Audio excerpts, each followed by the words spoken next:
motifnya. Dan motif manusia paling utama adalah bahagia. Seperti kita sampai tadi. Nah, orang yang positif tidak tahu bahwa bahagia sebenarnya ada tiga jenis, yaitu bahagia fisik, tadi bahagia emosional, dan bahagia secara spiritual.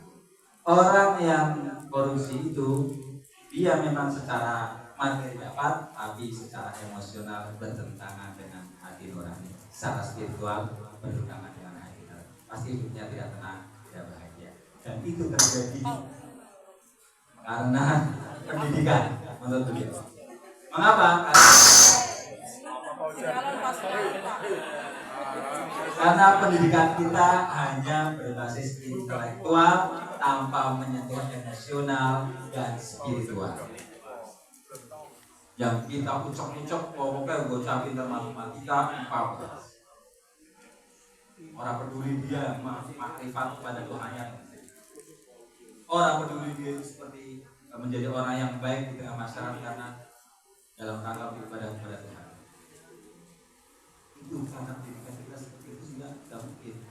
Yang namanya korupsi kita akan gunakan kalau ukuran keberhasilan hanya dari sisi intelektual. Maka keberhasilan ketika harus mencapai juga sisi emosional dan juga spiritual. Next.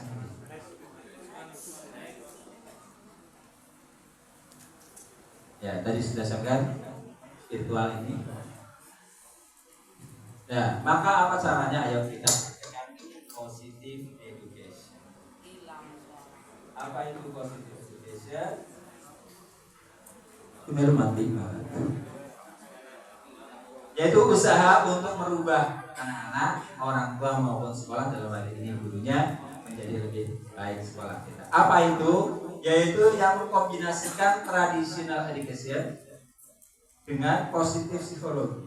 Apa itu positif psikologi? Ilmu jiwa positif, ilmu jiwa yang membahas tentang bahagia, cara bahagia, membahas tentang karakter, dan membahas tentang resiliensi tahan banting. Itu ilmu jiwa positif. Jadi kita ingin madrasah kita menjadi madrasah yang positif apabila mempraktikkan positive education. Yaitu apa? Mencampur traditional education. Jadi academic skills penting juga, tapi juga dengan positif psikologi, ilmu jiwa positif. Tujuannya untuk apa? Supaya anak-anak ini terbangun akademiknya juga sukses, juga personality, pribadi juga baik. Mengapa perlu positive education? Karena perhatian terhadap kesehatan mental sekarang sedang naik dan konsen kepada anak-anak sekolah. Sekarang penelitian terhadap anak sekolah terkait anak bocah sekolah ini sehat mentalnya murah. Sudah ya. Alhamdulillah. Yang kedua, akademik sukses tidak equal dengan life satisfaction. Orang sukses di bidang akademik urung mesti hidupnya puas, hidupnya bahagia. Benar ya? Buktinya apa? Kemarin di NTT ada dokter, dia bunuh diri. Gara-gara diingatkan oleh Dewan saja. Kamu nanti saya laporkan ke direktur ya. Enaknya gitu. Coba kalau dia orang yang percaya pada Tuhan, isinya Allah banyak, orang kerja ke orang kaya orang, bisa praktek gimana? Iya kan? Iya. Benar ngantuk, benar respons. Di Kota Tegal 2023 dokter juga, dokter mesti pinter ya. Akademiknya mesti pinter ya. Kuliah di Undip. Gara-gara dibully sama pasien kakak kelasnya.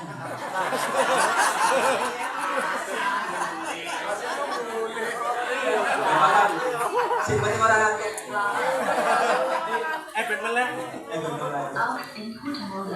Gara-gara dibully oleh kakak kelas seniornya. Dokter kurang apa jajal? Dokter kakinya. Dokter Ayu. Dokter siapa? Dokter Ayu. Saya lupa namanya. Jadi pinter. Dan banyak sekali profesor, doktor juga yang tidak bahagia itu.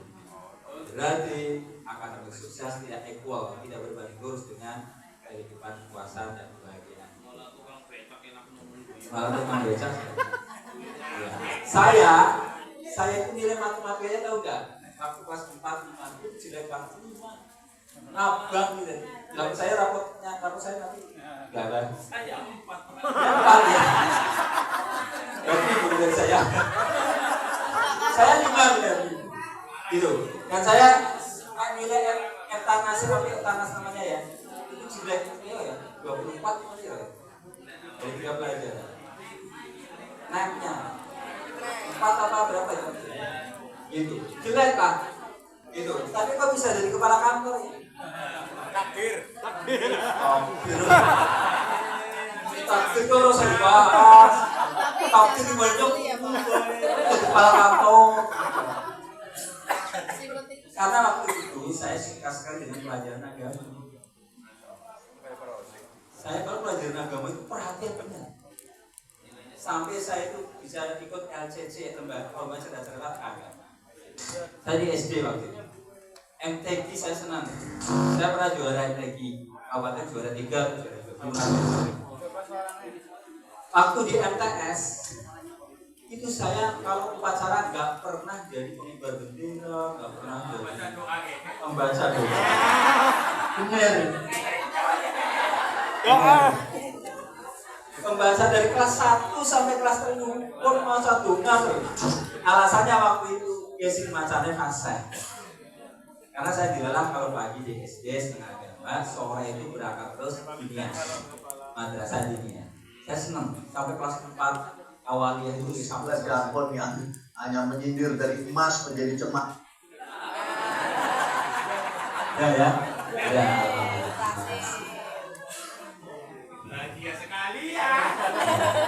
Jadi akademik sukses tidak menjamin orang untuk kuat. Yang ketiga, dan sekolah dapat menjadikan tempat untuk mengembangkan anak lebih bahagia, punya resiliensi, tahan bangkit, minim makna hidup. Sekolah harusnya begitu. Dan stres, anak yang karakternya kuat itu di sekolah. Sekolah itu bisa menjadikan anak lebih bahagia itu di sekolah. Anak itu jadi tahan banting itu di sekolah. Sayangnya ini tidak dipahami oleh guru kita dan orang-orang tua kita. Anak sekarang itu generasi stroberi. Mudah nangis, mudah tantrum, mudah menyerah. Iya. Mengapa seperti itu? Karena pola pembelajaran di kepala pengasuhan di rumah apa-apa dibantu wong tua. Terus siapna terus sendalin siap kabeh. Mau berangkat sekolah siap kabeh sampai gurune sing jadwal ibune. Siapna minum bekal ibune. PR sengaja ibune. Bener. PR sengaja ibune. Kok jadi anak yang kayak gitu banget. Di sekolah bocah kelas 1 urung kayak maca garap soal sing bantu guru anak-anak nomor 1A nomor 2B di sekolah kayak gitulah. Belum ditambah kudune sing mendidik anak mandiri, biasanya kan kegiatan pramuka kemah sing diri natendane guru ya wis bocah menjadi apa? Jadi tantang untuk lapas di tanggung jawab.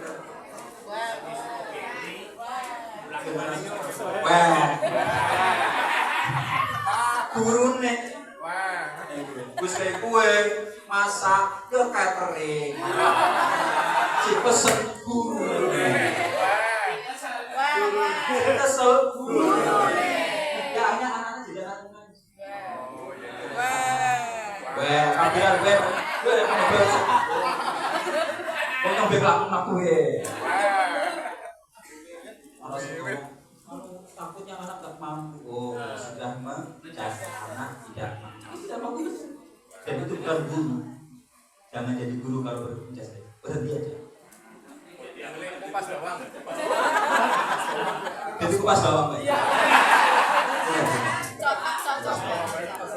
Langsung cair. Tapi siap-siap ganjarannya salah kau. top. Tapi kalau jadi guru baik, jadi guru benar, masya Allah. Great lumayan tadi. Setiap kebaikan yang dia berikan dilakukan oleh anak-anak, setiap dia melakukan gurunya mendidik. Masya Allah. Gajinya tak berseri, unlimited, ila yaumil qiyamah. Amin ya Allah. Tapi dari guru sendiri, guru yang apa? Yang ilmunya intafam, kan di situ. Ilmunya bermanfaat. Manfaatnya di mana? Bukan di rapot tulis. Bukan. Manfaatnya bukan ijazah. Manfaatnya adalah anak-anak jadi baik. Anak-anak jadi mampu melaksanakan ibadah dengan baik. Anak-anak jadi berakhlak, berkarakter baik. Anak-anak jadi anak yang resilient, yang tahan banting, tidak mudah putus asa, tidak patah. Itu yang kita paham. Cuma kita itu bangga dengan nilai, tapi tidak takut dengan karakter anak yang lemah. Itu ayo diganti pola pikir dengan apa, dengan positif itu. Nah, mengapa penting? Karena kalau anjuran itu long term, jadi manfaat itu jangka panjang. Kalau anak jadi baik sejak sekolah, karakternya dari baik, maka dia akan sampai dewasa juga. Contoh saya itu sejak SD sudah beragama, senang agama. Di MTS saya kembali belajar, jadi kepala kantor. Gitu. Maka ayo kembangkan anak-anak sesuai dengan karakter mereka, sesuai dengan kemampuan mereka. Minimal pertama untuk anak SDMI ya mengenal siapa Tuhannya, mengenal tentang bagaimana tata cara beribadah kepada Tuhan, bagaimana cara berbuat di tengah masyarakat, bagaimana menghadapi tantangan zaman yang berbeda, yang berubah. Nah, nilai tawakalnya jadi penting. Karena itu di sekolah itu early intervensi dari awal. Nah, mengapa penting positif psikologi? Karena positif psikologi menjadikan kita itu punya perspektif untuk memahami bahwa setiap anak itu punya program bisa dioptimalkan, ya, bisa dibangun optimal kemampuannya. Dan ini hasil penelitian WHO. 10-20% anak-anak dan remaja di seluruh dunia itu mengalami mental disorder, gangguan mental sejak umur 10 tahun di seluruh dunia. Komponis dunia guru nih boleh ngajar karena tidak berdasarkan mental. Mengapa kok anak sudah 10 tahun stres? Bahkan itu 14 tahun wis mengalami penyakit mental. Mental illness bukan hanya gangguan. Ini kan gangguan kan hanya terganggu saja. Ya mungkin dari tantrum tadi mudah menyerah dan sebagainya. Tapi sudah mengalami mental illness, sudah anxiety, cemas yang sangat berkepanjangan, hampir berangkat ke sekolah. Barangkali mungkin karena proses pendidikan kita juga stres. Karena hadir guru-guru yang nyetreskan anak. Mengapa? Karena gurunya stres. Mengapa gurunya stres? Karena guru kelas. Benar ya? Sini ada guru kelas 5. Oh, guru kelas 5 kita tutup tapi ya? Pamin. Mengajar semua mapel? Oh tidak, alhamdulillah tidak semua mapel. Yang tidak diajar dengan apa? Matematika, bahasa Inggris, bahasa Arab. Yang diajarkan sampai pulangnya apa, Pak? IPA, tidak akhlak, bahasa Indonesia, bisa semuanya ya. Menguasai semua. Profesional. Menguasai semua. Kelas 5 ya? Jangan hafal nama-nama organ pernafasan. Apa? Istilah organ pernafasan dan fungsinya. Apa enggak? Kita itu terlalu menipu diri sendiri bahwa saya mampu semua. Masa satu guru bisa bahasa Arab, bahasa Inggris, bahasa Jawa, bahasa Indonesia, IPA, matematika, IPS. Mampu semua? Ya.